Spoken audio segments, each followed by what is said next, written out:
let's talk about your issues. All right. This is very Larry King. Weight control. Weight control. Hello. Weight control, Omaha. What's going on? How did you gain all the weight? What happened there? I just, fat kid into fat adult, and had different times when I was. You don't want to switch up the brand? Lighter. No, yeah, exactly. You get known for one thing. No, it's like that's where. You're from thick people?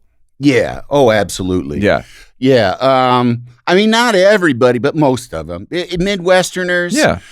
Like I look at like pictures of my grandmother's family reunions, and it's just like these giant dour plow horse Swedes sitting around at like a big gathering going, yeah.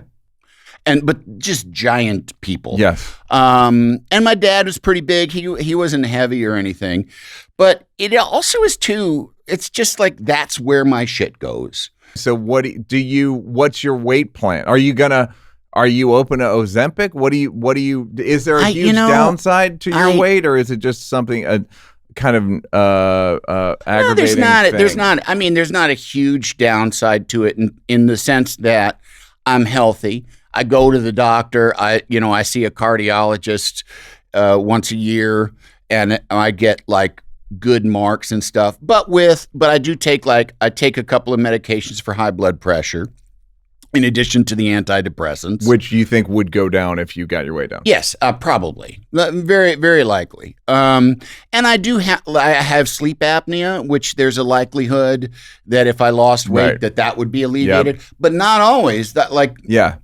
I know rail.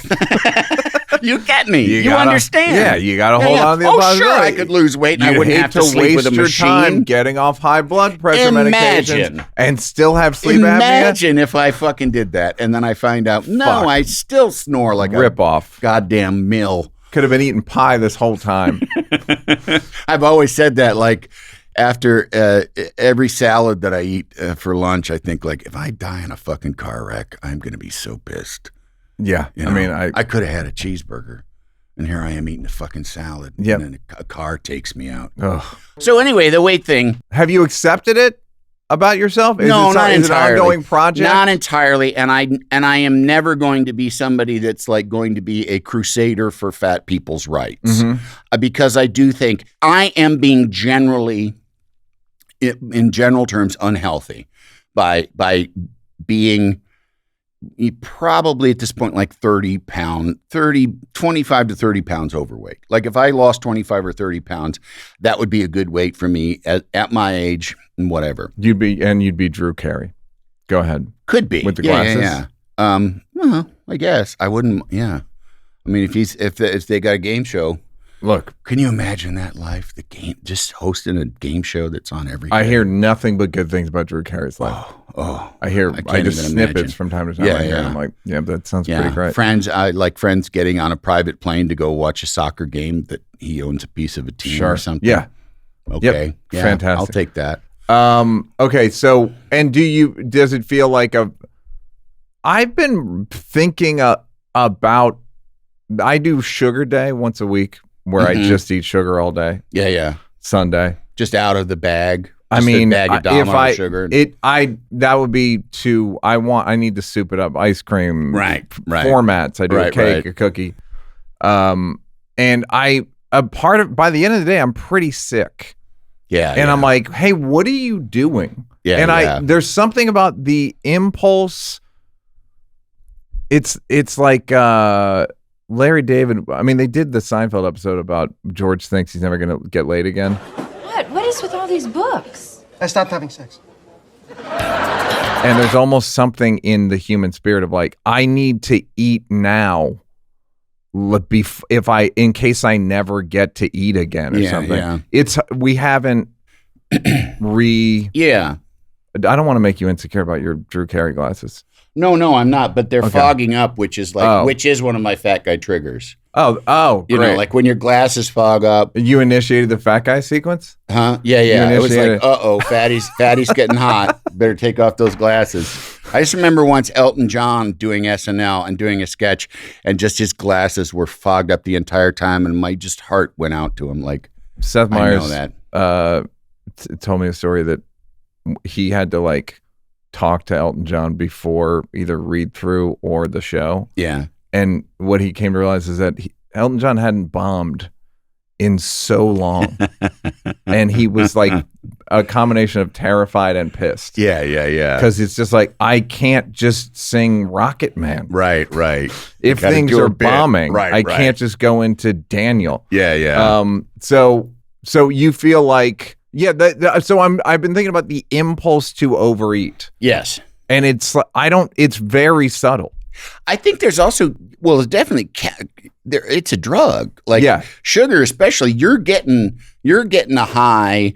It's not as unsubtle a high as other things, but it's a high. Same thing. Like I know when I'm like over snacking, it's doing something to the dopamine, serotonin. I'm not a brain doctor, but I do know. Hungry sometimes, and I'll just be like, "What am I doing this for? Why am I doing this? I don't know." And it's like, because I got to get the right amount of calories. It's like, you'll be fine. Yeah. You're gonna work it out over 3 days. You'll get for me, I think like, Neal, you're fucking skinny. What the fuck are you talking about? Right. Yeah. That's also true. Yeah. And there's plenty of dysmorphia and all that stuff. Absolutely. But it's just more a matter of like, I'm pretty disciplined and it lacks discipline, and that bugs me. I see. And it's kind of like unnecessary. Like eating when I'm not hungry. It's like, for what? Yeah. I also, a huge component of it too, for me, and it always was in a way, is like that I feel loved and I feel like somebody's attracted to me. Like if I felt like I couldn't, basically, like if I couldn't the person who's attracted was Aunt Jemima. Go ahead. Yeah. Who is the one? What do you feel love and feel like someone's attracted to you? How does food play into that? No, just that I don't have to like I feel like, well, if I'm fat, nobody will be able to fuck me, basically. Right. Yeah. But I found out as life went through, like, no. People will fuck you. People will fuck you. It's okay. Yeah. And I mean, and they will not just fuck me like because I'm on TV or whatever. They might just fuck me because I'm funny, but that I can handle, I don't think it serves men to ask any follow-ups about why. Right. That's more women's domain. Yeah. They have to worry about long-term. Yep. I don't. Yep. It's none of my business why you're here. I never did. And I mean, I was engaged before I got on TV. So I never was really, until I got divorced, I was never out there on the market with the TV resume, doing tricks for me. Artie Lang was like, Artie Lang got laid by somebody that thought that he was me. That's fantastic. And he like apologized to me. Someone thinks you have a terrible drug problem, by the way. Yes, I know. But I didn't, and even like when I became single and was known, whenever I got the sense that like somebody wanted to be with me because they were a fan, that was no interest. I had no interest in that. That's gross. That is like a follow. Yeah. That is follow worthy. Hey, did you like that? Did you like that? Yeah, did you like it though? You want more? Don't want to work? Would rather watch videos of me grab assing with people? First of all, go up here to subscribe, and then go up here to watch more clips. This is like when the weatherman says there's a high pressure system coming in. I'm not really used to the green screen.